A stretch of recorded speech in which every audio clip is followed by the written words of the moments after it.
కొన్ని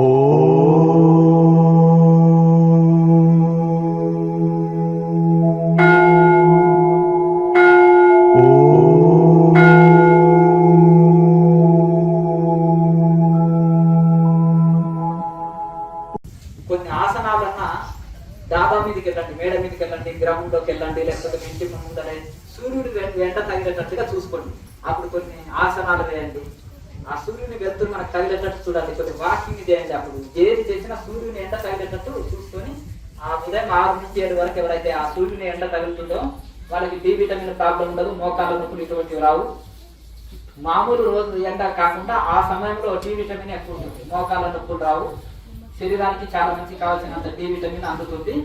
ఆ సమయంలో మీరు వాకింగ్ చేసిన, ఆసనాలు వేసిన, మెడిటేషన్ కూర్చున్నా ఆ ఎండ తగిలేటట్టు చూసుకోవాలన్నమాట.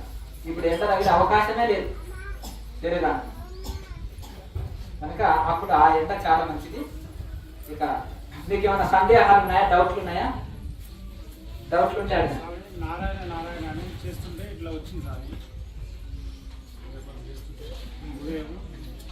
బాగా ఇట్లా ఊగిపోయి ఆ స్థితి రావాలంటే ఎక్కువ ఏం చేస్తారు? నిద్ర పోవద్దు.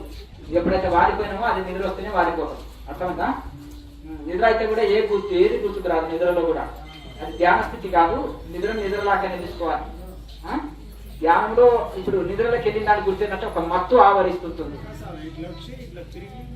అదన్నీ మనోభావాలే. ఆ మనసు కూడా మొత్తం భయం అయిపోవాలి. ఇప్పుడు కాశీ పోతున్నావు, ఏదో ఒక ఊరు వచ్చింది, ఆ ఊరు మంచిగా ఉందని అక్కడనే ఆగుతావా? అనేకమైన అనుభవాలు వస్తుంటాయి, కొన్ని ఆనందాన్ని కలిగిస్తాయి, తన్మయత్వాన్ని కలిగిస్తాయి, ఎన్నెన్నో ఎక్స్పీరియన్స్ వస్తుంటాయి. వాటిని అన్ని పట్టుకొని ధ్యాన ధ్యేయం లయం కావాలి, తిరుపతి లయం కావాలంటారు. ఇవన్నీ వస్తుంటాయి, మంచిగా అనుభవం వస్తుంటది. కొంతమంది మత్తులోకి వెళ్ళిపోతారు, కొంతమంది మత్తులోకి వెళ్ళకుండా కొంత మంచి ఆనంద స్థితి కూడా కలుగుతుంది. అదన్నీ దాటుకోవాలి, ద్వంద్వాలు దాటుకోవాలి. ఆనందం ఉందంటే దుఃఖము, దుఃఖం ఉందంటే ఆనందం, ఇవన్నీ దాటుకొని వెళ్ళాలి. రమణ మహర్షి దాన్ని నీ సహజ అవస్థలో ఉండు అంటారు, నీలోనే ఉండు. అదే నిజమైన దుఃఖం లేని స్థితి. మీకు ఏమైనా సందేహాలు ఉంటే అడగండి.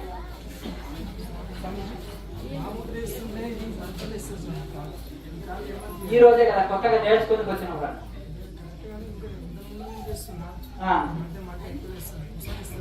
శరీరంలో ఉడుకు వేడి ఎక్కువ ఉన్నట్టుంది.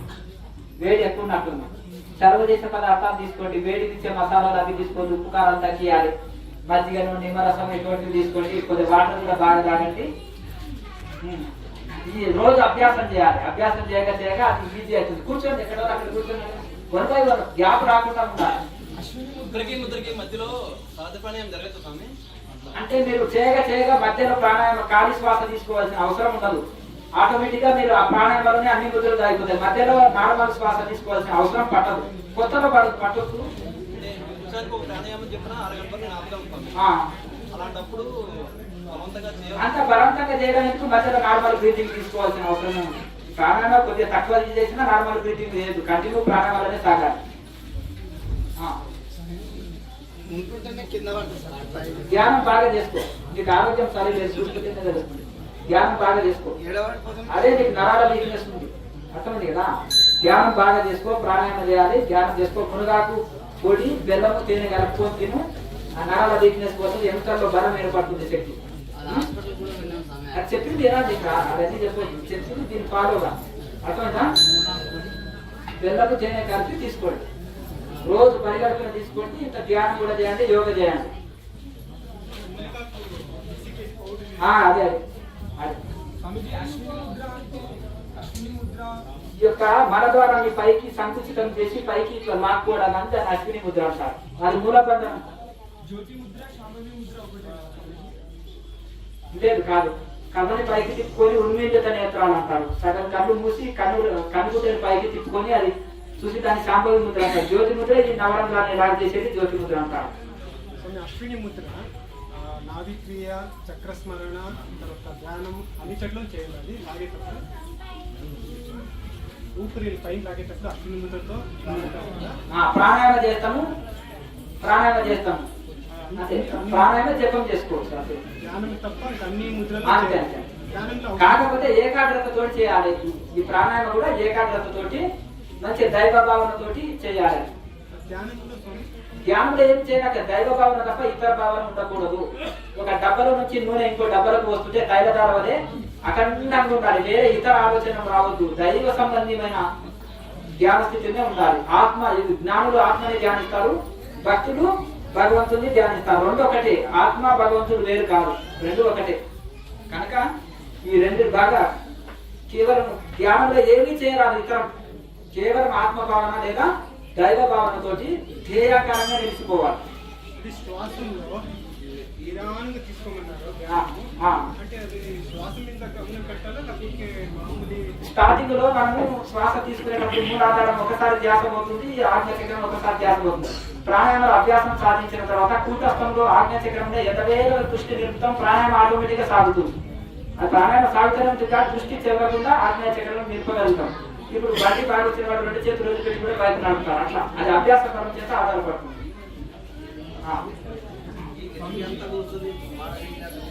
నీవు కొత్త బాగా ప్రాణాయామంలో ఆహార నియమాలు పాటించి ప్రాణాయామ చక్కగా చేసి ధ్యానం పెంచుకుంటూ పోతే ఆ సమస్యలు అన్నీ ఉండవు. అలా బాగినట్టు వైబ్రేషన్ వస్తుంది ఆజ్ఞచక్రం. దానికి ఎందుకు కంగారు పడుతుంది, అలా లోడ్ పడుతుంది అని అర్థం. అదే కొద్దిగా ప్రాణాయామ చక్కగా చేస్తే కొన్ని కదలికలు వస్తాయి, దాన్ని కంగారు పడకు. తక్కువ చేయాలి కుంభకం. బలవంతంగా ఎందుకు చేయాలి? ఎంత సహకరిస్తే అంతే కుంభకం చేయి. బలవంతంగా ఎక్కువసేపు చేసి ఊగిపోవడం చేరికి అర్థమైందా? నీకు అట్లా పట్టు సాధించిన తర్వాత అదే నువ్వు ఎక్కువసేపు చేయగలుగుతావు. దానికి ఏం కాదు. కుంభకము ఎక్కువ చేయకు, నీకు సహకరించినంత చేయి. అలా అదే పెరుగుతుంది ఆటోమేటిక్ గా. నీకు తెలియకుండానే పెరుగుతుంది కుంభకం ఎక్కువసేపు. నెలనెల్లగా పెంచండి, అస్తవ్యస్తంగా బలవంతంగా ఎక్కువసేపు పెంచుతుంది. నాలుక లాగినట్టు అవుతుంది, నరాలు లాగుతాయి. అది ఏమి కాదు, దానికి ఏం కాదు. స్టార్టింగ్ లో నాలుకని ఫోల్డ్ చేసుకున్నప్పుడు, నాలుక ఎక్సర్సైజ్ చేసినప్పుడు కొంత నాలుక ఇలా గుంజినట్టు అయితే దాని గురించి ఏం భయపడవలసిన అవసరం.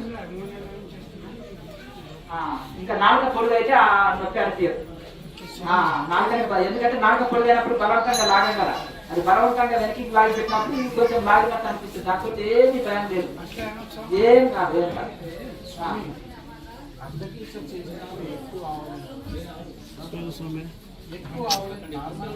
ఇంకా ప్రాణాయంలో పట్టు సాధించే వాళ్ళకు కొంతమందికి అది వస్తుంది.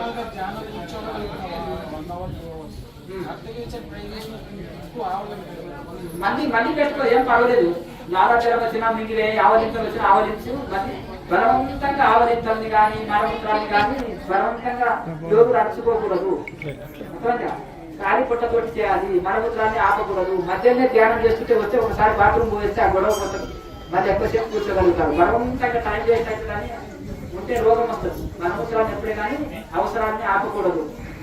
అట్లా ఆవలించి వచ్చినా ఆవలించు, మళ్ళీ కూర్చో. 2-3 సార్లు వస్తుంది, తర్వాత రాదు. నీళ్లు బాగా రాదు, మజ్జిగ బాగా రాదు, నిమ్మరసం బాగా రాదు. నాలుకని ఎదవేళ్ళలో గోల్డ్ చేసుకోవచ్చు. శరీరంలో ఉష్ణం రాదు. కొన్ని ఉష్ణ శరీరాలు ఉంటాయి, అవి ఎంబడి ప్రాణాయామంలో ఎక్కువ ఉష్ణం వస్తుంది. వాత శరీరం వల్ల బలం యోగాభ్యాసం. ఎందుకంటే వారి ఉష్ణం వాత కొట్టేస్తుంది. ఉష్ణ శరీరాలకు కొంచెం వెయిట్ వస్తుంది. దానికి సుగంధ పాలవెల్ల పొడి అని ఉంటుంది, అది మజ్జిగ వేసుకొని తాగండి. జీలకర్ర పొడి మాది కలకండని అందులో నీళ్ళలో కానీ మజ్జిగలో కానీ నిమ్మరసంలో కానీ వేసుకొని తాగితే శరీరంలో ఎటువంటి ఉడుకున్నా కొట్టిపడేస్తుంది.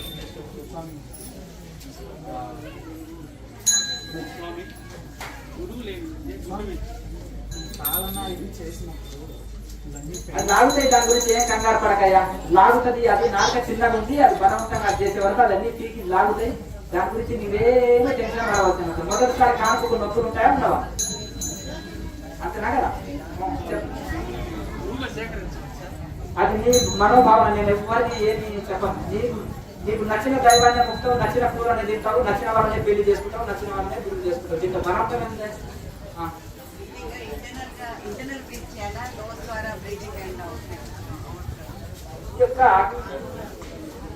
సుష్మనాలు ఇంకా తీసుకున్నట్టు భావన చేయాలి. ముక్కు ద్వారా తీసుకొని ముక్కు ద్వారానే వదులుతాం. సుష్మని ఇంకా నడిపిస్తున్నట్టు బాగా ముక్కులోని గాలి తీసుకోవాలి అన్నారు దేవనయ్య.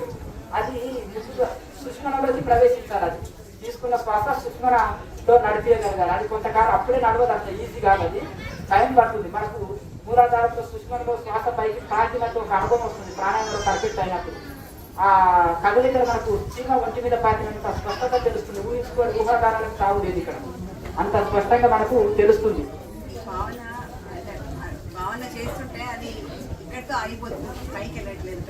అది అంతవరకు పైన ఎక్కడ అంత స్థితికి రాదు.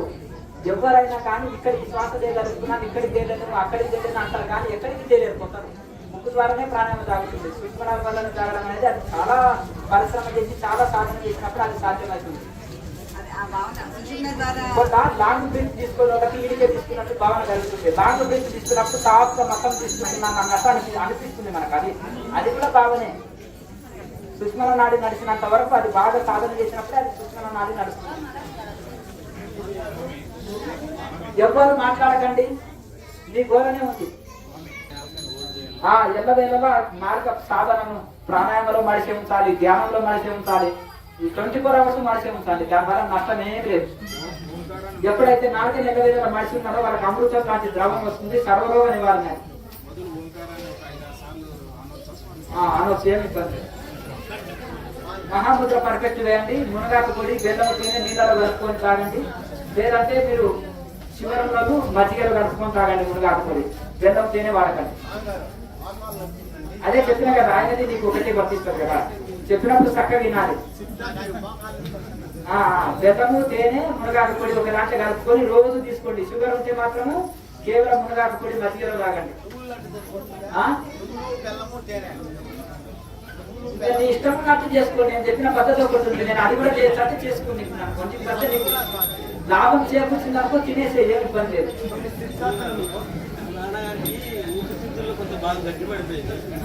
డాక్టర్ త్రీ కట్టుకోవాలంటారు. సొంటి మిరియాలు పిప్పలు తేనెలు కలిపి రోజు తీసుకోండి. లేదంటే త్రీ కట్టుకోవాలని కషాయాలు రోజు తాగమని చెప్పండి. చెప్పిన కదా, మళ్ళీ ఎప్పుడు దగ్గర వస్తుందంటే దానికి పరిష్కారం చెప్పేదే పరిష్కారం. త్రీ కట్టుకోవాలన్నా కషాయాన్ని రోజు తాగమని చెప్పండి. ఎవరు మాట్లాడకండి. ఒక నలుగురు అక్కడిక్కడ ఉంటే కంట్రోల్ చేయండి. ఒక నలుగురు ఉంటే కంట్రోల్ చేయండి జనాన్ని.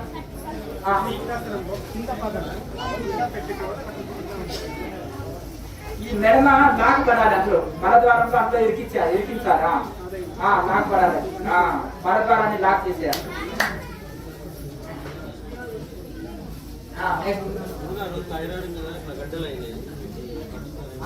థైరాయిడ్ గ్రంథి పైన చిన్న చిన్న గడ్డలు.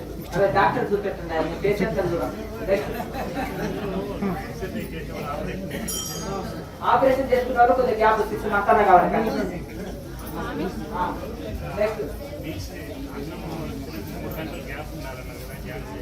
2-3 గంటలు గ్యాప్ ఇచ్చినాక ప్రాణాయామం చేయాలి.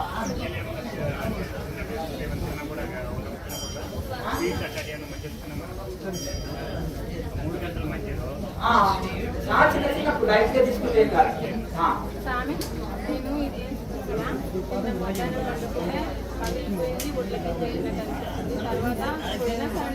కాదమ్మా, చేసుకొని అది ఇక్కడికి తీసేయాలి. ధ్యానం బాగా చేసుకోండి, ధ్యానం బాగా చేసుకోండి, ఏం కాదు.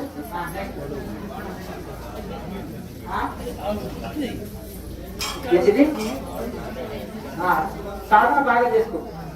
నెక్స్ట్ అది లేత రాగి ఆకులు ఉంటాయి. లేత రాగి ఆకుల జ్యూస్ తాగు, లేకపోతే లేత రాగి ఆకులు ఉదయం ఒక 4-5 కబులు కొట్టినాడు. సాధన చేసుకో. నెక్స్ట్ మంచికి సాధన బాగా చేసుకో, అన్ని షుగర్ జరుగుతుంది. నెక్స్ట్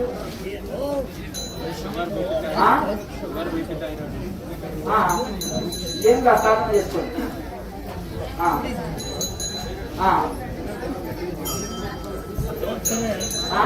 సాధన బాగా చేసుకోండి. హార్ట్ ప్రాబ్లం ఉన్న వాళ్ళు ఎక్కువ కుమ్మించకూడదు అంటారు. అది ఎంతవరకు నిజమో చేయొచ్చా చేయకూడదు? ఎంత వీలైతే అంత కుమ్మించండి. శరీరంలో నొప్పి లేనంత వరకు, నొప్పి లేనంత వరకు చేయండి. అయ్యా బాబు, కుమ్మించకూడదు. కుమ్మిస్తే నేను ఇంగ్లీష్ లో చెప్తున్నానా? అక్కడ నొప్పి కానంత వరకు చేయండి అంటున్నాను. నొప్పి వస్తే వదిలేయండి. స్వామిజీ నొప్పి రానంత వరకు, శరీరంలో ఏది బాధ లేనంత వరకు, కష్టం లేనంత వరకు చేయండి. కష్టపడి చేయొద్దు అని చెప్తున్నాం కదా. సిద్ధాసనం, పద్మాసనం, సుఖాసనం ఉంటుంది కదా. ఈ 6 స్టెప్స్ లో ఏ ప్లేస్ లో ఏ ఆసనాలు చేయాలి? ఏ ఆసనంలో సుఖంగా ఉంటుందో, ఏది నీకు వచ్చో దాన్ని కావాలా.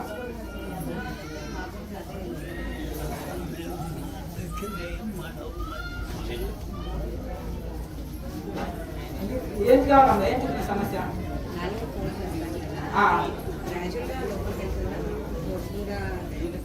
ఇప్పుడు నాలుక పొడుగు అయితే లోపల లాక్ పడుతుంది, లేకపోతే ముక్కురన్నా అందుకోవాలి. అనుకుంటావా ముక్కుని? నాలుక ద్వారా అనుకుంటావా ముక్కుడు? మరి ఇంకా నాలుక పొడుగు కావాలి. పొడుగు అయినప్పుడు అదే నాలుక పొడుగు అయినప్పుడు ఆటోమేటిక్ అది నేను అందుకోగలుగుతానంటే మీరే ప్రాక్టీస్ చేస్తే అందుకోగలుగుతాం, అంతే కదా. ఇప్పుడు అట్లా ఇప్పుడు ఎందుకంటే ఇప్పుడు మహాముద్ర అడ్డుకోలేదు, కొత్తగా చేయక మహాముద్ర పర్ఫెక్ట్ చేస్తారు. మీరు 4 సంవత్సరాలు ఎక్సర్సైజ్ చేస్తే నాలుగు పొడుగు అవుతుంది, అప్పుడు లోపల లాగ్ పడుతుంది. అదే ఆ లాగ్ పడుతుంది.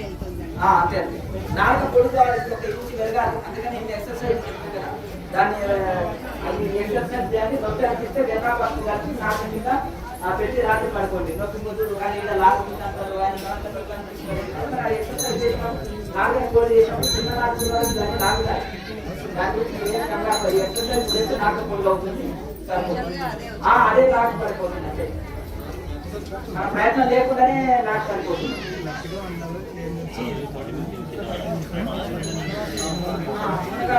పొడి జన్మకు కలుపుకొని రోజు తగ్గిపోతుంది.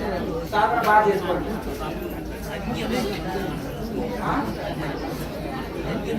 మధ్య బాగా తాగండి. మధ్య వేసుకొని తాగండి, పోతుంది. తలకాయ నొప్పి, నిద్ర ఎక్కువ వస్తుంది. విపరీతమైన తలకాయ నొప్పి, నిద్ర ఎక్కువ వస్తుంది. మామూలుగా శరీరంలో హీట్ తోటి వస్తుంది. సుగంధ పాడవేరు మధ్య కలుపుకొని తాగి శరీరంలో హీట్ తగ్గిపోతుంది. నిద్ర కూడా దీని వరకు. అదే ఎండాకాలము శరీరంలో హీట్ ఉన్న వరకు నిద్ర ఎక్కువ వస్తుంది. నెక్స్ట్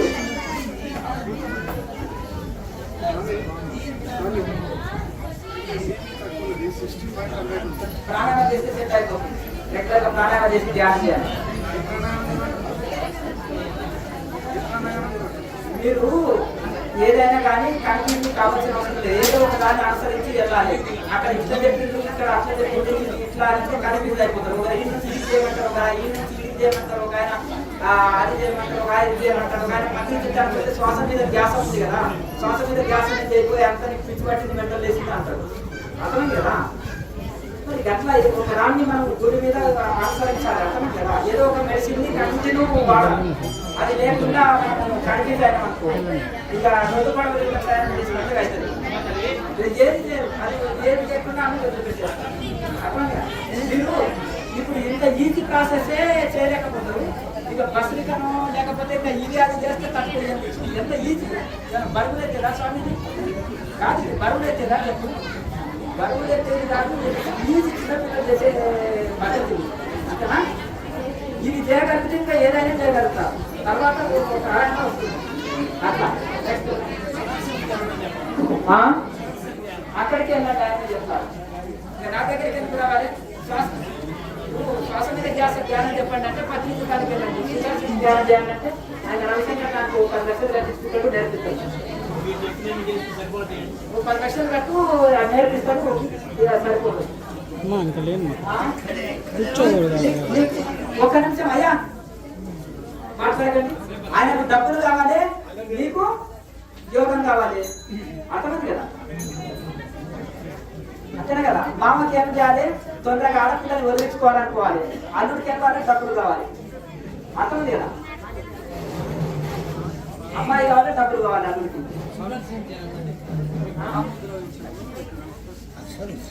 బలవంతంగా చేయకండి, ఎంత సహకరిస్తే అంతే చేయండి. ఎంత సహకరిస్తే అంతే చేయండి.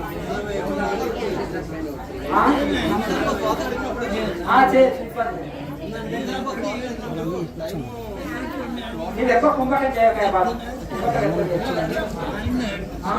కూర్చోండి సార్. గోమూత్రాన్ని రోజు నీళ్ళలో కలుపుకుంటారు. ఇంకొక ఇక్కడ చూడండి, ఎందుకు మీరు ఇంత కనిపించి అవుతున్నారు? అమృతాన్ని చేతిలో పెట్టుకొని అమ్మని తాగొచ్చా, అమ్మని కూడా శక్తి ఇస్తుంది అంటే మరి అమ్మని కూడా వేడి కొట్టేస్తుంది శరీరంలో, అది కూడా దొడ్డికి సాగు వస్తుంది, అది కూడా బాగుంటుంది. అమృతమే పట్టుకున్నాం కానీ మళ్ళీ ఇదే ఒక మనిషికి బ్రహ్మజ్ఞానం వస్తే డబ్బు మీద మోహం ఉండదు, కమర్షియల్ చేయరు ఆధ్యాత్మికాన్ని. అర్థమైంది కదా? ఇంకా చూడండి స్వామి ఏమంటున్నాడు, మనమే ఓపెన్గా అసలు తెరిచి పెట్టినాం, పోసు తింటేనే అన్నాడు మూసి పెట్టాలి. అర్థమైంది కదా? తెరిచి పెడితే ఏం లేదు, మూసి పెట్టాలి. వాళ్ళు మూసి పెడుతున్నారు కదా దాదా అంటున్నాడు, ఇలా తెరిచి పెట్టారు అంటే తేడా. స్వామి ఏమంటున్నాడు, మనం తెరిచి పెట్టినా వాళ్ళు మూసి పెట్టారు అంటున్నాడు. అర్థమైంది కదా? ఆ మూసి పెట్టిన దాంట్లో ఏముందో ఏముందో ఏముందో అనుకుంటున్నాం. అర్థమైంది కదా? ఆయన 10 లక్షలు ఇస్తే ఓపెన్ చేస్తారు. అర్థమైంది కదా? 10 లక్షలు ఇస్తే ఓపెన్ చేసి పెడతారు అంతే. ఇక్కడ వస్తువు కూడా ఎంత రేట్ ఎక్కువ ఉంటే అంత ఖరీదుగా మారిపోతే పురుగులు అంతా బాగా వ్యాధి ఉంటారు. అర్థమైంది కదా? ఎంత ఖరీదుగా మారిపోతే అపాయింట్మెంటే ఉంటుంది. ఆడ ఓపీ కట్టేసినాకనే అపాయింట్మెంట్ ఉండాలి. పాద పూజ కానీ, నెత్తిన చేతి పెట్టాలంటే కానీ, శక్తి పాఠం వేయాలంటే కానీ, యోగా నేర్పాలంటే కానీ అపాయింట్మెంట్స్ మీద నడవాలి. ఇది కోర్సుకి కానీ బాగా ఫిక్స్డ్ చేయాలి. గురువు గారు చాలా ఖరీదండి, గురువు గారు ఖరీదండి. బస్సులో పోయి ఆటోలో ఎక్కి కరెంటు పోయి నేర్పితే ఏముంది? అంతేనా కదా? గురువు గారిని రప్పియాలంటే అంత ఈజీ కాదండి. అంటే నువ్వు నడుచుకుంటా పోతా, రోడ్డు మీద పోయి ఆటోలో పోయి తెప్పిస్తే అంటే ఏముంది? కనుక ఒకటి నీకు బ్రహ్మజ్ఞానం కలిగింది అంటే స్వార్థం పోతుంది. అర్థంగా శిష్యుడు బీదవాడు ఉంటాడు, లేనివాడు ఉంటాడు, ఉన్నవాడు ఉంటాడు, ఎంత ఇచ్చినా తృప్తి పడేవాడు. అంతేనా కదా? ఇప్పుడు తృప్తి పడని వాళ్ళు ఇప్పుడు ఏంటి? అల్లుడు తృప్తి పడడు, అగ్ని తృప్తి పడదు. ఇంకొకటి ఇప్పుడు గురుజీలు తృప్తి పడవడం లేకుండా అయిపోదు, కొద్ది మధ్య ఉంటారు మానేయుడు అక్కడక్కడ. అంతేనా కదా? అంత కనుక ఒకటి గుర్తు పెట్టుకోండి, ఒక సూటి మార్గము, రుచి మార్గము, ఒక కరెక్ట్ మార్గం దొరికినాక అయ్యా మాట్లాడకండి. ఒక సూటి మార్గము వచ్చినాక ఎందుకు కన్ఫ్యూజ్ అవుతున్నారో చెప్పండి. ఒక మార్గం దొరికినాక దాన్ని కంటిన్యూ చేసి ఒక 6 నెలలు ఏం మాట్లాడకుండా సాధన చేయండి. ఫలితం రాకపోతే వదిలిపెట్టండి. నేనే చెప్తున్నా కదా, వదిలిపెట్టండి.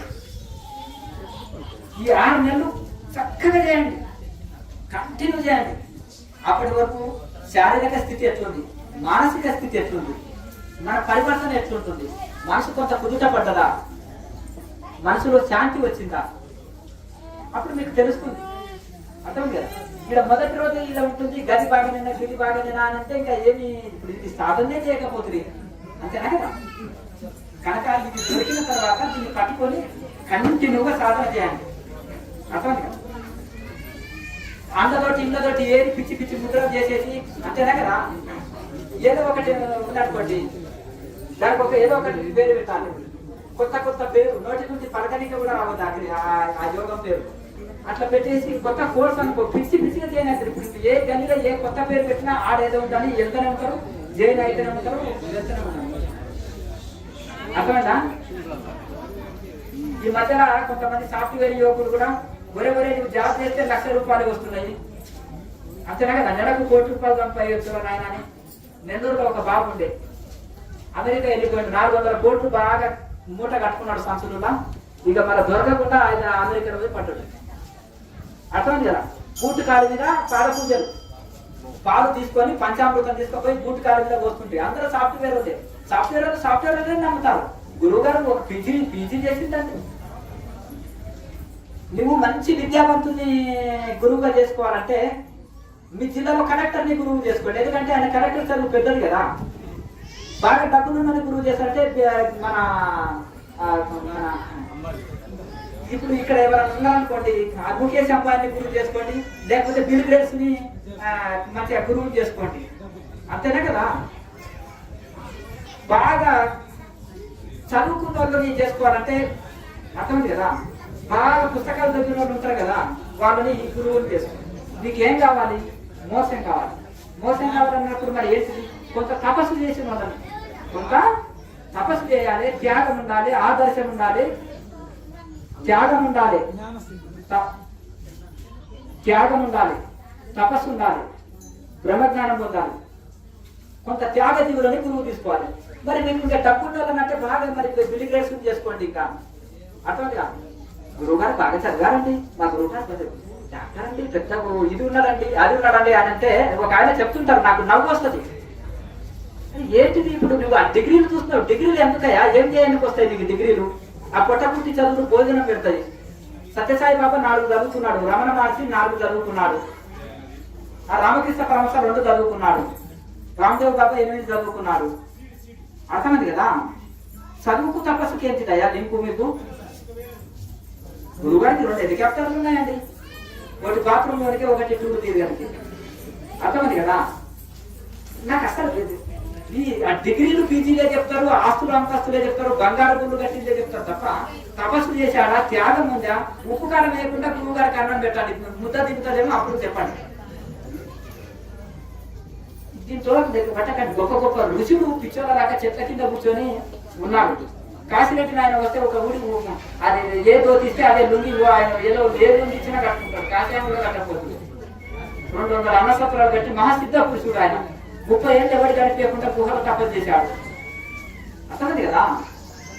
ఏమి అలంకారాలతో సిల్క్ వస్త్రాలు పట్టుకొని పెద్దగా ఏమి పెద్ద పెద్ద విఐపీలను పెట్టుకుని కాలంలో తిరిగితే పెద్ద గురువు అవుతారా? త్యాగం ఉండాలి, తపస్సు ఉండాలి, అలంకారాలు కూడా కంటే పై మెరుగులని. ఇప్పుడు ఈ కలియుగం వల్ల బోత కొట్టియాలంటే ఈజీ, సెకండ్స్, నిమిషాలు కూడా పడతారు. పై ఆడంబరం చూడాలి. అర్థమైంది కదా? మీకేం లేకపోతే నడవదు, వీళ్ళకేం లేకపోతే. ఫారినర్స్ తెలివైన వచ్చిండ్రు 5-6 మంది నడవదు. ఏం తేడా? వాట్ ఈస్ డిఫరెంట్ బాబా? ఏంటిదంటే మాకు ఏసీ లేకపోతే, హీటర్ లేకపోతే, కూలర్ లేకపోతే, కారు లేకపోతే, అంటే ఏమి లేకపోతే నడవదు. అన్ని మాకు సౌకర్యాలు కావాలి, అంతేనే కదా? టీ, కాఫీ, ఇడ్లీ, దోశ అన్ని కావాలి కదా? మరి మాకు ఏమి లేకపోతే నడవదు. అది ఒకటి గుర్తు పెట్టుకోండి. ఇంద్రియాన్ని అంతా కట్టి పడేస్తాడు ఒక ఋషి, ఇంద్రియాన్ని గాలి వదిలి పెడతాడు ఒక బోధు, అంతేనే కదా? ఒక ఆయన అంటుండే, గురువు గారు బంజారాల్సిన వాళ్ళ ఇంటికాడ సకల సౌకర్యాలు ఉంటాయి, ఏమి మీ దగ్గరికి వస్తే ఏం చేసేస్తున్నారు? 5 నిమిషాలకు ఒకసారి జ్యూస్, ఒకసారి పాలు, ఒకసారి టిఫిన్, ఒకసారి స్నాక్స్, ఒకసారి ఇది 5 ముఖం గడక ముందే బెడ్ కాపీ. సాదాసీద జీవితం ఉంటుందో అక్కడ జ్ఞానం ఉంటుంది, ఎక్కడ ఆడంబరం ఉంటుందో అక్కడ అజ్ఞానం ఉంటుంది. నీకు ఎంతెంత ఆడంబరం ఉంటే అంతంత అజ్ఞానం ఎక్కువ ఉంది అని అర్థం. ఎక్కడెక్కడ ఆడంబరం ఎక్కువ చేస్తున్నామంటే అంతంత అజ్ఞానం ఎక్కువ ఉంది అని అర్థం. విడాడంబరం అయిపోతాయి. రమణ మహర్షికి ప్రపంచ దేశాలంతా శిష్యుడు, అదే కౌగిలం కట్టుకొని ఎంత సాదాసీద జీవితము. రామకృష్ణ పరమహంస చిన్న పాతకాలం చెడుకులు ఉండదు. ఒక యోగాత్మకత గురువు చూడ రాయనాశయ చూడండి, చనిపోయిన తర్వాత 3వ రోజు వచ్చిండు, కాష్టాటం చేసిండు. బ్రాహ్మణుడు కదా, శరీరాన్ని కాష్టాటం చేసిండు, కానీ 3వ రోజు మన శరీరంతో నడుచుకుంటూ వచ్చింది ఆ మహానుభావుడు. ఓ గురువు అయితే నిద్రనే పోడు, నిద్ర చేయించాలంటే ఒక రోజు రాత్రి నిద్ర పోకపోతే మనం తట్టుకోలేము. ఆయన గిన్నీస్ బుక్ లో ఎక్కారు. అక్కడ విదేశాలు ఒక యోగి ఆత్మకథ ఎందుకు వాళ్ళు ఒక సబ్జెక్ట్ ఎందుకయ్యా అంటే వాళ్ళు గుడ్డిగా దేన్ని నమ్మరు, సైంటిఫిక్ ఉంటేనే నమ్ముతారు. హరిహరానంద స్వామి 87 ఏళ్ల వయసులో 2007 సంవత్సరంలో గుండె శ్వాస నాడి ఆపి మొత్తం సమాధిలో ఉండి స్టేజ్ మీదనే చూపెట్టాడు 1 గంట సేపు. 2007లో పూరి బాలిగా ఆశ్రమం. మరి మీరు పరమహంస యోగానంద శిష్యులు కదా, ఆయన చాలా గొప్పవాడు. మరి ఇట్లా సంగతి అంటే ఆయన కూడా అందుకనే గొప్ప గొప్ప మహానుభావులు గృహస్థ ఆశ్రమంలో ఉండి, పట్టణ జీవితంలో ఉండి, కాశీలో కరకట్టలో ఉండి, ఫ్యామిలీ లైఫ్ లో ఉండి ఉద్యోగాలు చేస్తూ కూడా ఈ మహానుభావులు ఎంత సిద్ధి పొందారంటే ఒక ఆత్మకథను చూశారు కదా, వాళ్ళ షెడ్యూల్ ఉండదు, కనీసం చిన్న దోతి కట్టుకుని పాతకాలం ముసలి లాక్కుంటారు. కనుక ఆడంబరము ఆధ్యాత్మికంలో ఉన్నట్టు గురువులని డబ్బులతోటి, పీజీలు పిహెచ్డీలతోటి, ఆస్తులతోటి ముడిపెట్టద్దు. వాళ్ళు కావాలన్నా కోరుకోరు, అది వాళ్ళకి అక్కర లేదు. ఎవరైనా ఉట్టికి ఇచ్చినా తీసుకోరు, వాళ్ళకి అక్కర లేదు. ఏదైనా ఏర్పాటు చేసినా భక్తుల వసతి కోసమే దాన్ని ఏర్పాటు చేస్తారు, అంతే తప్ప వాళ్ళు వాళ్ళ సుఖభోగాల కోసం వాళ్ళు సౌకర్యాలు కోరుకోరు కాక కోరుకోరు. కనుక ఆధ్యాత్మికంగా ఎదగండి, సత్యమును తెలుసుకోండి. ఋషుల జీవితం ఎట్లుంటుంది? హిమాలయాల కట్టుటకే బట్టలు ఉండవు, ఆ నాగసాధువులు పూర్తి పూసుకొని ఉంటారు, అంతేనా కదా? ఏముంటారు అంటే మన తర్వాత బట్టలు వేసుకునేటోళ్ళు కొంతమంది ఉంటారు, కానీ అందరు నిజమైన వాళ్ళు గుహల్లో ఉండి ఉండేటోళ్ళు ఎప్పటికీ అట్లే ఉంటారు దిగంబరంగానే. కనుక గొప్ప గొప్ప వాళ్ళని ఆదర్శం తీసుకోండి. ఏమైనా సందేహాలు ఉంటే అడగండి, మాట్లాడవద్దు, ఎవరు నిశ్శబ్దంగా ఉండండి. గురువారి సర్వాంగాసనం. సర్వాంగ ఆసనం అంటే సర్వాంగాలని క్యూర్ చేసే సర్వాంగాసనము. దాన్నే మనము రకరకాల పేర్లు ఉంటాయి. మనం పడుకొని శివాసనంలో వేస్తాం కదా, నడుములకు సపోర్ట్ ఇచ్చేసి. మరి దాన్ని 2-3 రకాల అందులో పద్మాసనం వేయచ్చు, మళ్ళీ అందులో వెనక్కి కాళ్ళు అందించుకోవచ్చు, అట్లా చక్కగా కాళ్ళు పెట్టుకోవచ్చు, రకరకాలుగా చేయొచ్చు. ఒకటే ఆసనాన్ని 5-6 రకాలుగా చేయొచ్చు. సందేహాలు ఉంటే అడగండి. నేను చెప్పే దాంట్లో ఏమైనా సత్యం ఉందా లేకపోతే గౌరవలేనితనం ఉందా, మత్సర్యం ఉందా చెప్పండి. ఏమయ్యా ఏమన్నా నేను గట్టిగా అన్నా మీరు బాగుపడటం కోసం మీకు ఏమైనా శత్రువునా నేను చెప్పండి. గురువుడు ఏమైనా శత్రువు రా మీకు? బాగుపడాలని కదా. మీకు తెలియదు పాపం, తప్పుదారు వెళ్తే చిన్న తల్లి ఏమంటది, ఆ మలాన్ని ముట్టుకోకు, మొఖానికి పూసుకోకు, మనం ఆ గుంతల కోకు, రోడ్డు మీద కోకు, అన్ని ఎన్నో నియమాలు చెప్తుంది తల్లి. అవునా? చెప్పరా చెప్పరా?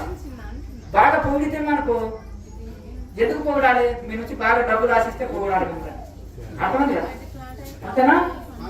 ఎందుకంటే మీకు సత్యంగా చెప్తే బాగుపడతారని, అజ్ఞానంలో తోయకుండా యథార్థాన్ని చెప్పి మీరు బాగుపడేటట్టు చేయడమే. ఈ శిల్పి ఏం చేస్తాడు, ఎక్స్ట్రా తీసేస్తేనే విగ్రహం అవుతుంది. అంతేనా? తట్టుకుంటే విగ్రహం అవుతుంది, తట్టుకోకపోతే మెట్టుకాడేస్తారు.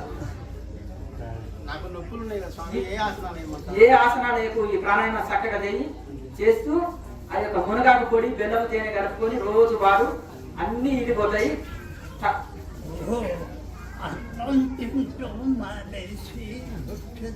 అన్నం తిని మానేసి రొట్టె వదిలేమంటున్నాడు. అర్థమైందా? అది ఏ రొట్టె తినండి.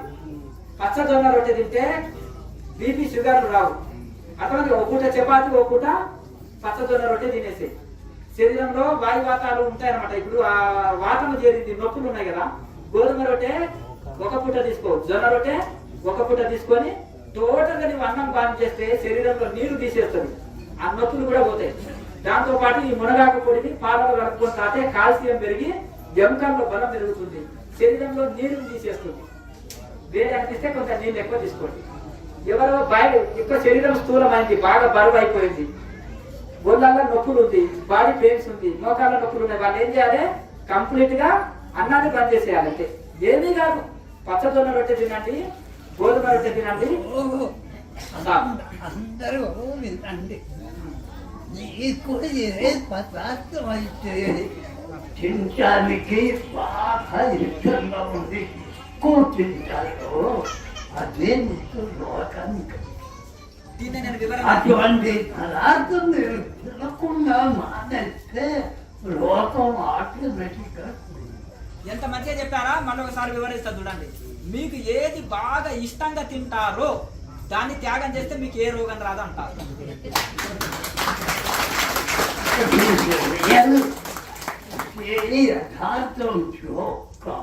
ఇప్పుడు ఎందుకంటే రోగ క్రిములు నీ శరీరంలో ఉండి ఆ రోగ క్రిములు బలాన్ని చేకూర్చే ఆహారమే రోగ క్రిములు పోవాలి.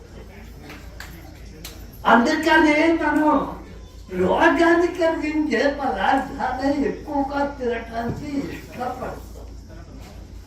అర్థమైందా? ఆ పదార్థం మానేస్తారనుకోండి, క్రమక్రమంగా నీలో ఉన్న రోగ క్రిములు నశించే రోగం. నేను ఒకసారి ఎప్పుడు చెప్తుంటాను, ఏది రుచిగా ఉంటుందో అది రోగాలు తెచ్చే ఆహారము, ఏది ఎక్కువ రుచిగా ఉండదో అది శరీరానికి మేలు చేసే. రోగాలు రావటానికి 4 రకాల కారణాలు ఉన్నాయి. మొదటిదే ఆహారం, రెండవది నీటి కాలుష్యం. ఇందాక చెప్పారు గురువు గారు, నీరు ఎటువంటి ఇస్తారు కదా. మూడవది వాతావరణ కాలుష్యం, నాలుగవది నీ పూర్వజన్మ.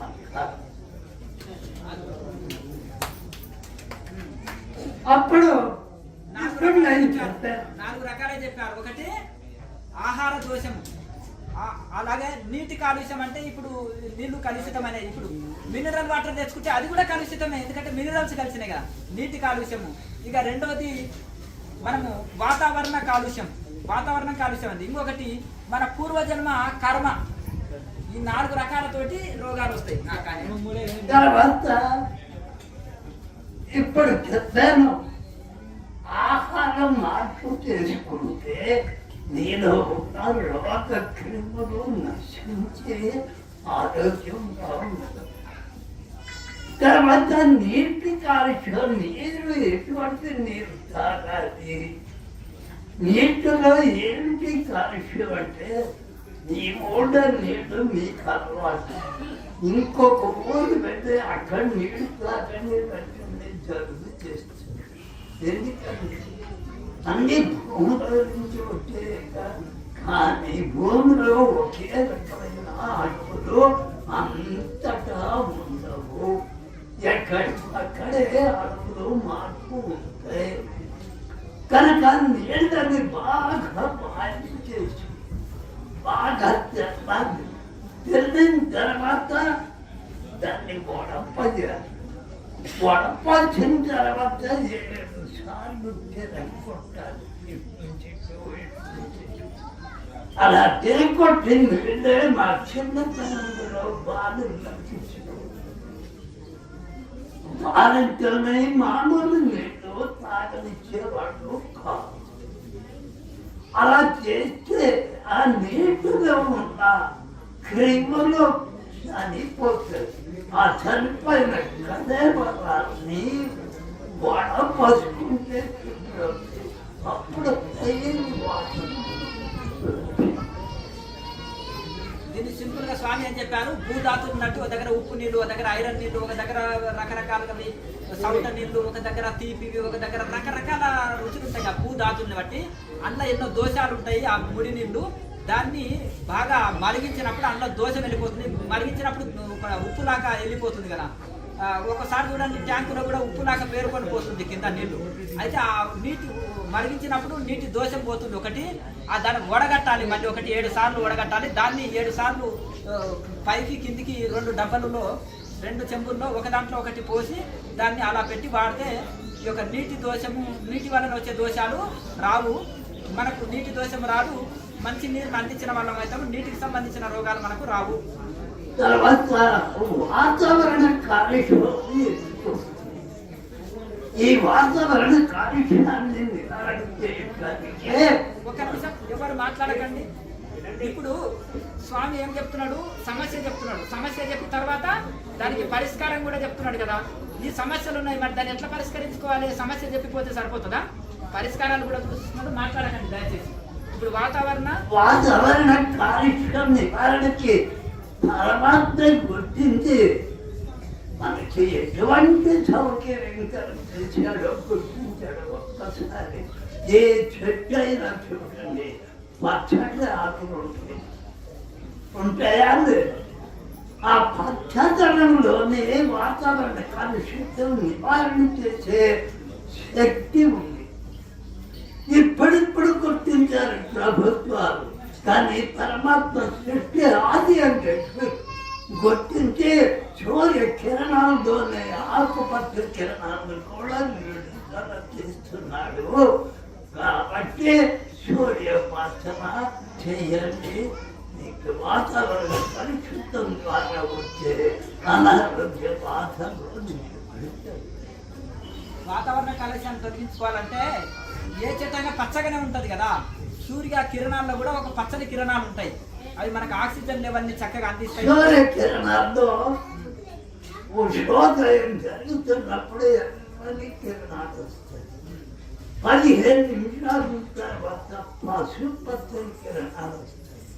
దాని తర్వాత ఆకుపచ్చని కిరణాలు వస్తాయి. దాని తర్వాత గోల్డ్ కలర్ కిరణాలు వస్తాయి. ఈ కిరణాల యొక్క సందడంతో ఎరుపు పసుపు కలిస్తే తెలుపు రంగు వస్తాయి.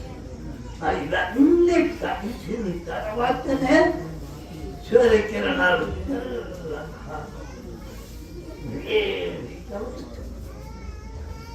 మనం అనుకుంటాం సూర్యకిరణాలే కదా అనుకుంటాం.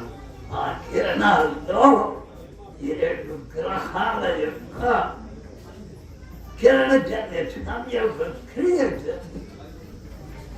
7 గ్రహాల కిరణాలు మనకి ప్రసారం అవుతూ ఉంటాయి. ఒక్కొక్క కిరణం ఒక్కొక్క రకమైన శక్తిని ఇస్తుంది. అది తక్కువ అయితే ఐరన్ లోపం అంటారు. అది ఏమవుతుంది, రోగగ్రస్తమవుతుంది. కనుక సూర్యోపాసన తప్పనిసరిగా చేయండి, సూర్య ఆసనాలు చేయండి. అందుకనే యోగాలో వాతావరణ కలుషితండి, వాళ్ళకు చెట్లు పెంచండి. తర్వాత ఆహారంలో కలుషితం ఏ విధంగా అవుతుందంటే మనం పండించే పంటలన్నీ పురుగు మందుల ద్వారానే పండుతున్నాయి. ఆ మందుల్లో ఉండేటువంటి విషక్రిములు ప్రతి కూరగాయల్లోనూ, ఆకుకూరలోనూ, ధాన్యంలోనూ అన్నింటినీ పడిపోయింది. మనం తినే ఆహారం పురుగు మందుల ఆహారం. దీన్ని వృత్తికి ఏం చేయాలో మనమే తెలుసుకో. ఖాళీ బకెట్లో ఒక మట్టిపోయి ఈ తోచిన కూరగాయలు పెంచుకో, డాబా పైన పెంచవచ్చు, ఇంటి చుట్టూ ఆవరణలో పెంచుకోవచ్చు. ఆవు పేడ వేసుకోండి, మంచి రసాయన ఎరువులు తయారవుతుంది, ఆరోగ్యం బాగుపడుతుంది. అనారోగ్యాన్ని సులభంగా తీసుకోవచ్చు. తర్వాత పూర్వజన్మ కర్మ వల్ల వచ్చే రోగాలు ఎంతమంది డాక్టర్లు తీరుపోయి కోట్ల రూపాయలు ఖర్చు పెట్టు ఆ కర్మ నివృత్తి అయ్యేంత వరకు ఆ రోగం అనేది కాదు. స్వామి ఇప్పుడు పూర్వజన్మ చెప్తున్నారు కదా, ఇప్పుడు సూర్యుని గురించి చెప్పారు కదా, ఇంత మళ్ళీ ఒకసారి వివరిస్తారు. సూర్యోపాసన అంటే యోగాలు కూడా సూర్య నమస్కారాలు అనేది ఒకటి ప్రత్యేకంగా పెట్టారా?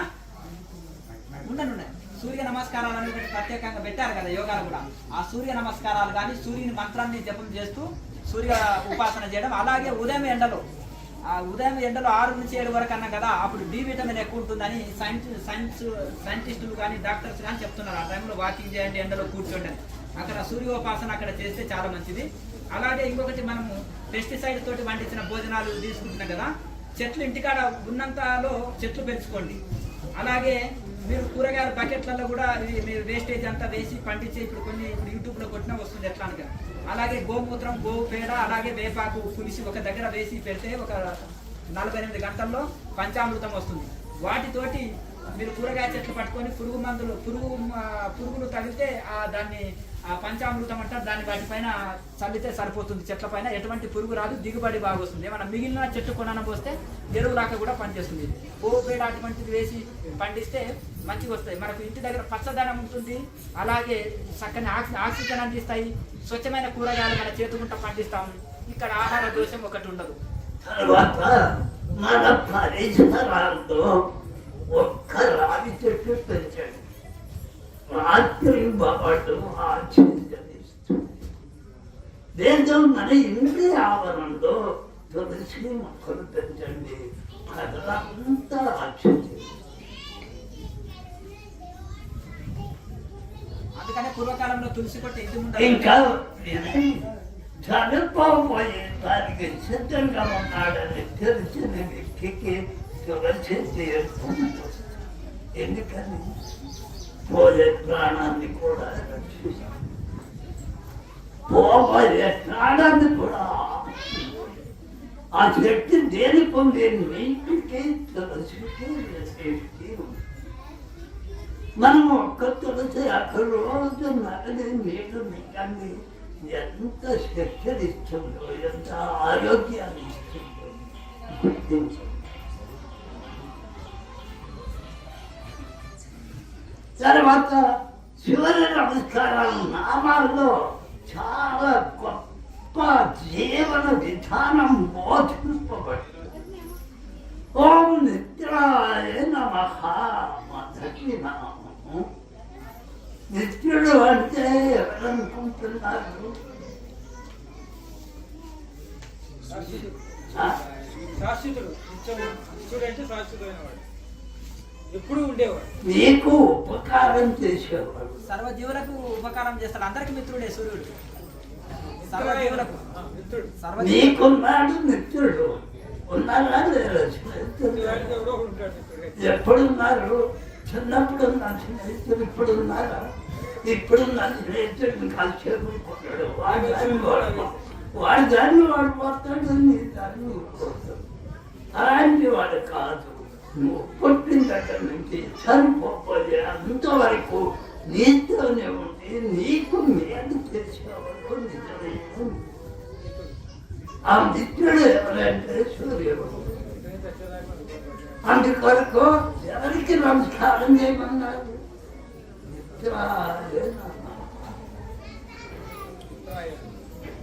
ఇంకా ఉన్నారు మనకి ప్రకృతిలో కావాల్సిన మిత్రులు ఉన్నారు. వాళ్ళు చేయి నరికే సంతోషపడతారు. నాయన నదికి చెమట పట్టిందిరా, నీకు చాలా శ్రమ పడ్డావు, నన్ను ఎక్కడికొచ్చినారా చెయ్యి అంటే బొమ్మ ఎక్కడ రమ్మంటుందా, చెయ్యిపోమ్మంటుందా? అంత సహనం మనకుందా? పైగా అది చదివిపోయి కూడా మనకు ఉపయోగపడుతుంది. కావలసినంత ఫర్నిచర్ ఎక్కడి నుంచి వస్తుందండి? చనిపోయిన చెట్టు యొక్క కళకత్వాలు, పనికిరాని చెక్క ముక్కలు కూడా పైగా పెట్టుకుంటే వాళ్ళు చచ్చిపోయేలా ఉపయోగపడుతుందో గుర్తించండి. కాలిపోయిన చెక్కగా బోడిక కూడా ఉపయోగపడుతుంది. నువ్వు చస్తే నేను చేస్తే మన బోడిక కూడా పనికిరాని అవుతుంది, కానీ ఎవరికి ఉపయోగపడుతుంది. ఇది ప్రకృతి యొక్క సహజ లక్షణం.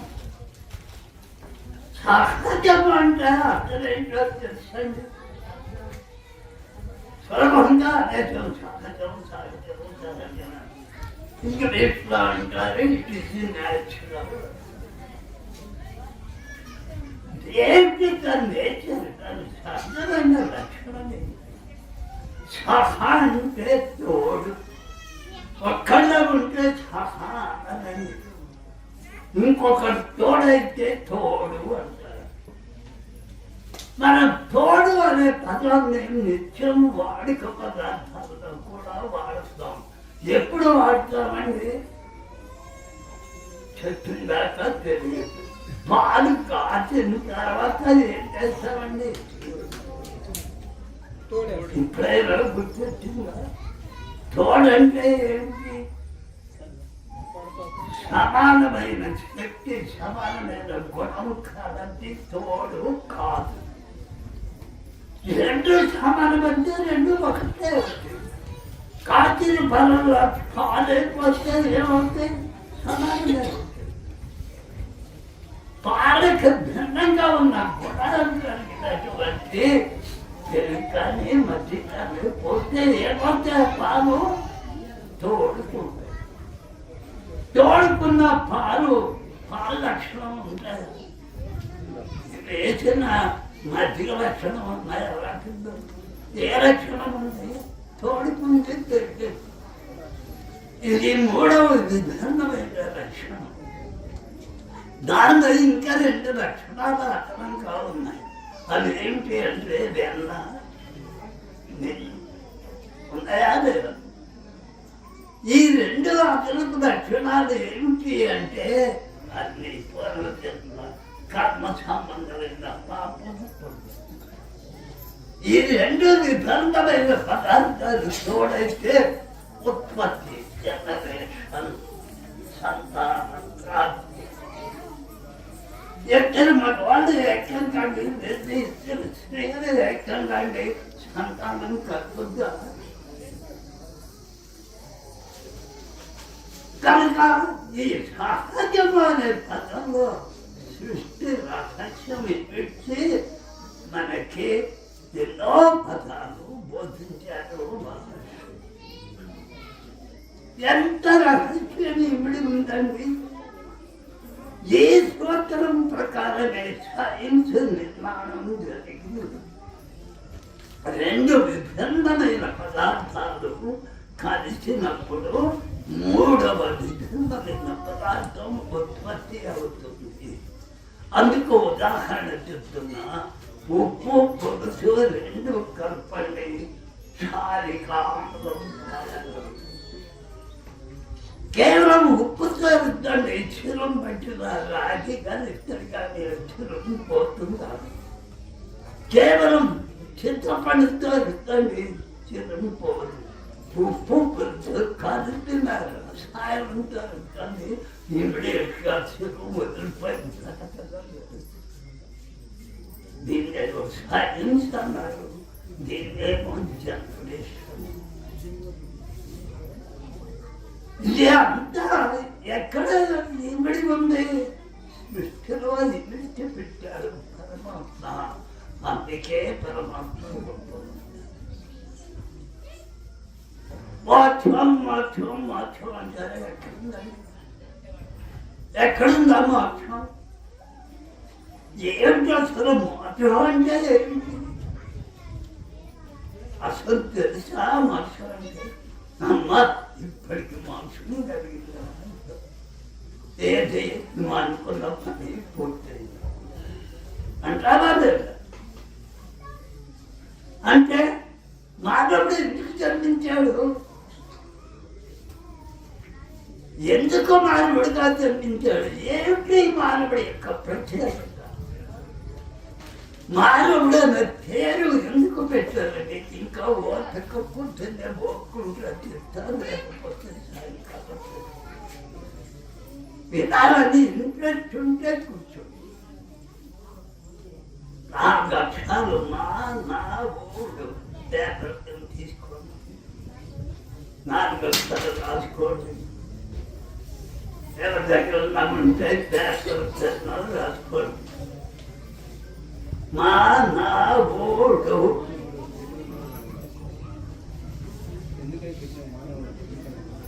ఎవరి దగ్గర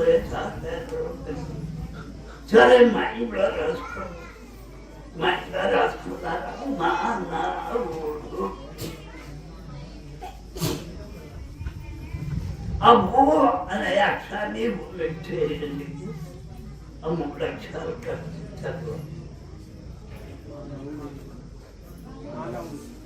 మానవుడు అనే 4 అక్షరాల్లో ఊ అనే అక్షరం పెట్టేయండి మిగిలిన 3 అక్షరాలు చదవండి వాడు మానవుడు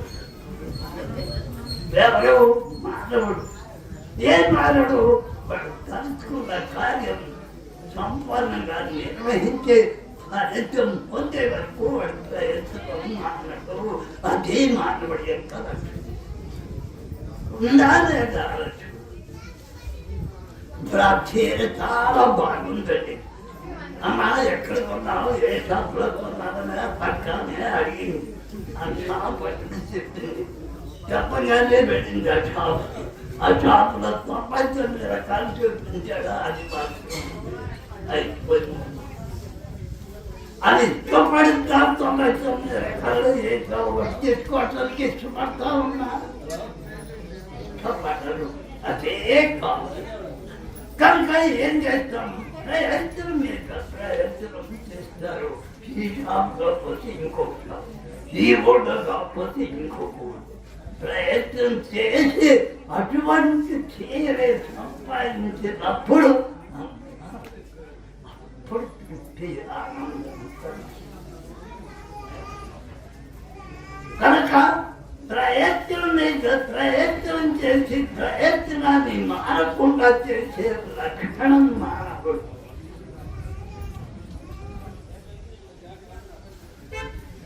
ఎవరి కోసం ప్రయత్నం చేయాలా అంశం కోసం ప్రయత్నం చేసి మరి మనం ఎవరి కోసం ప్రయత్నం చేయాలి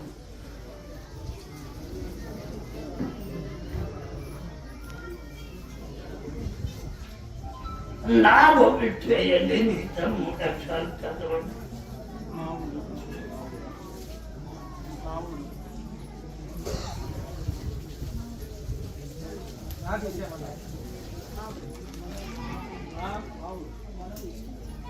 మా ఒకటి చేయండి మా ఒకటి చేసి మిగతా 3 అక్షరాలు నవ్వంటే అర్థం ఎప్పుడన్నా చూసావా తెలుసా అసలు ఎక్కడ ఉంటాడు, ఎలా ఉంటాడు, వాడు ఏ ఊరు, ఎక్కడి నుంచి వచ్చాడు, ఎలా బాధ్యుడు ఇప్పుడు వచ్చాడు, అడుగుతామని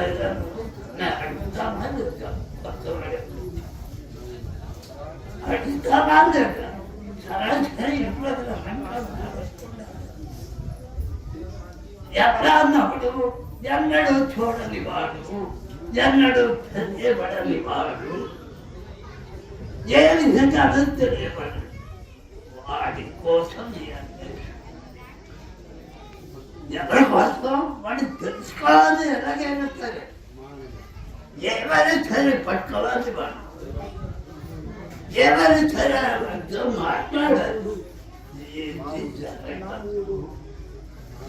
పట్టుకోవటం సాధ్యం కాదు, మాట్లాడటం సాధ్యం కాదు, చూడటం సాధ్యం కాదు, వినటం సాధ్యం కాదు.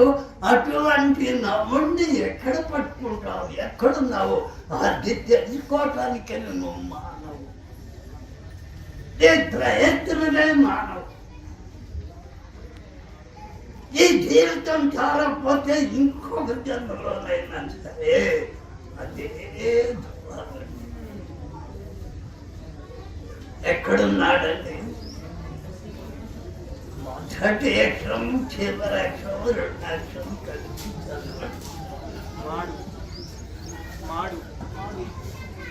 మూడు అక్షరం చెప్పదా? మూడు అక్షరాలు చెప్పే మొదటి అక్షరం, చివరి అక్షరం, రెండో అక్షరం.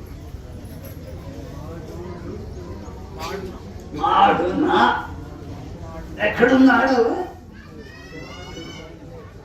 ఎక్కడుంది మాడు? అక్కడికి చేరటానికి ఈ కర్మం, ఈ క్రియాయోగం, యోగాలు, ధ్యానాలు, ధ్యానాలు ఇవన్నీ దేనికోసం? ప్రయత్నం మాంటావాను. ఇవాళ వచ్చావు, మళ్ళీ వచ్చానని రాకుండా ఉంటావా? తృప్తి ఉందా? ఎందుకని వాడు ఎవరో తెలియదు కనుక, వాడిని నువ్వు చూడలేదు కనుక, వాడితో కలిసి ఆనందం పొందలేదు కనుక నీ ప్రయత్నం మానవు. కనుకనే దేహో దేవాలయ, నీ దేహలేరా నిజమైన దేవుడు. నీ దేహం ఎక్కడున్నాడు? నిజమైన దేవుడు, నీకు కావలసిన దేవుడు, నీకు మేలు చేసే దేవుడు, నిన్ను సృష్టించిన దేవుడు ఎక్కడున్నాడు?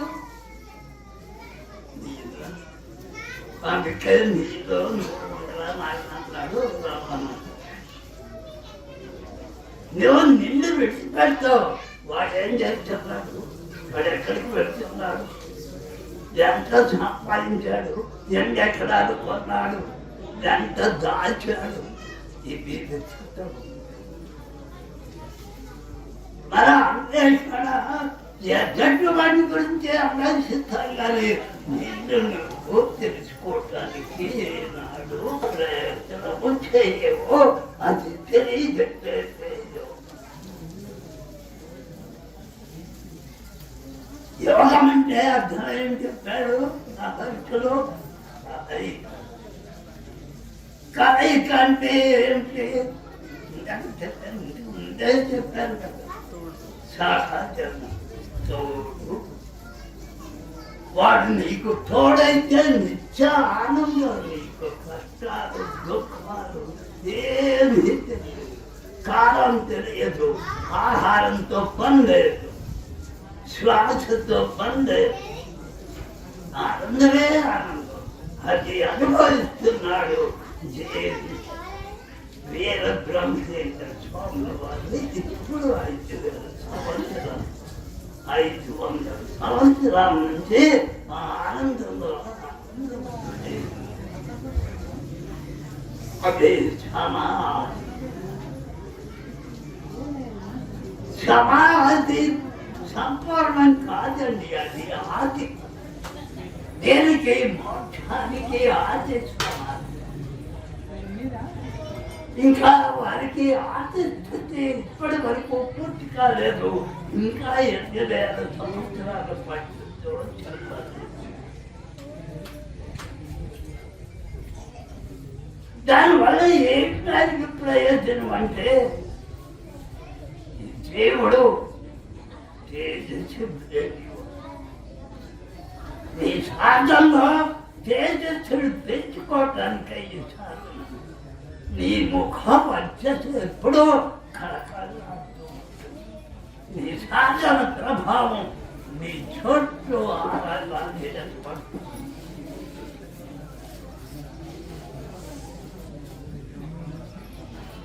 అది ఆరా ఎంతవరకు ఇప్పుడు మనకు సహజంగా 5 అడుగుల దూరం వరకు ఉంటుంది. ధ్యానం చేసే పద్ధతి కాదే కాదు. నన్ను అడిగితే ఒకరికొకరు 20 అడుగుల దూరంలో కూర్చొని లేదా ఏకాంతంలో నీవు ఒకరి ఎందువల్ల ఒకరిలో ఉన్న వైబ్రేషన్స్, విషాదాలు, దుఃఖాలు, బాధలు అన్నీ రెండో వాడికి అనిపిస్తాయి. వాడికి అనిపించడం వల్ల వాడు సంపాదించుకున్నది కూడా నష్టపోతారు. కనుకనే మహర్షులు ఎక్కడ ధ్యానం ఏర్పాటు చేసుకున్నారంటే అరణ్యంలో, దీనికి మహర్షులు వేదాంతరంగా విడిచిపెట్టారు అనుకుంటున్నాను. పెద్దలు ఉన్నారు, పిల్లలు ఉన్నారు, మనవాళ్ళు అందరూ మహర్షులు ఆ విధంగా తయారు చేసుకున్నారు. కనుక మనం ఏం చేయాలి? నువ్వు ఒక్కడగా కాదు రావాల్సింది. నీ వేదాంతలను వాడు తీసుకుని వాడు కూడా నేర్పించు, జ్ఞానాన్ని పోషించు. అదే తుకారం భార్య జ్ఞాని అయి తుకారమును బాగా నిష్కించి వేయించి ఎవరికి ఆయన తపస్సు ఫలించి విష్ణుమూర్తి పుష్పక విమానం పంపించాడు. తర్వాత పుష్పక విమానం పంపిస్తున్నాను, విమానం ఎక్కడానికి వైకుంఠం తీసుకెళ్తాను. తర్వాత అయింది, విమానం వచ్చి రెడీగా ఉంది. ఆ విమానాన్ని చూసిన తుకారం భార్యను నిద్రలేకపోతుంది. నేనమ్మా విష్ణుమూర్తి మన కోసం పుష్పక విమానం పొందించాడు, మనం వైకుంఠం వెళ్ళాలంటే చేసే నిద్రలో కూడా కలవరిస్తున్నావు. నువ్వు నిద్రపోవు, నన్ను నిద్రపోవాలి చేయపోదా? ఎందుకంగా మాట సరే ఈయంతో పెట్టుకుంటే ప్రయోజనం లేదనుకున్నాడు. తీరానికి వెళ్ళాడు, స్నానం చేసి రెడీ అయి పుష్ప స్నానం వస్తే పుష్ప స్నానం ఎక్కితే స్నానం చేయటానికి వచ్చిన వాడు చూసి ఆనందపడి నేనున్నా నీ భర్త పుష్పక స్నానంలో వైకుంఠం వెళ్ళిపోయాడంటే అప్పుడు బోర్న ఏంటి ప్రయోజనం? కనుక నీ ఒక్కడనే దాని వచ్చే నీకు చెప్పలు తప్పవు. నువ్వు అక్కడనే ఆహారం మార్చుకో, నీ పేదం చివరు.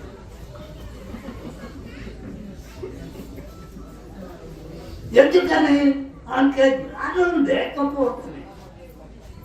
అది కూడా అలవాటు చేయండి, అది కూడా ఈ యోగ జ్ఞానాన్ని బోధించండి. అప్పుడు నీ కార్యక్రమం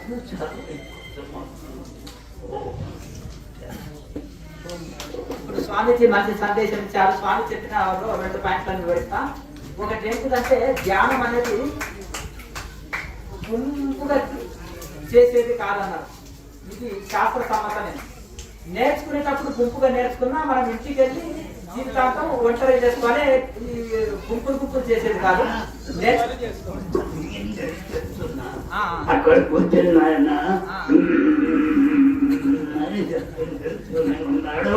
ఆ శబ్దం అప్పుడు ఎంతసేపు సైకి చేసిన శబ్దం అప్పుడు ప్రకారానికి ఏమవుతుంది? అయితే స్వామి చెప్పింది ఏంటంటే ఇప్పుడు కొంతమంది అపాన వాయువు పోయినా కొంతమంది నిద్రపోయి గురకబెట్టినా ఒక ఆయన ఇట్లా ప్లేస్ లేక ఉత్తరాయణ మీద వాలిపోయినా భుజం మీద వాలిపోయినా ట్రైన్ లో కూర్చున్నాం నలుగురు ఒక సీట్ లో ఎవరన్నా అన్న నిద్రపోతే పక్క వారి భుజం మీద వాలి పడుకుంటారు కదా.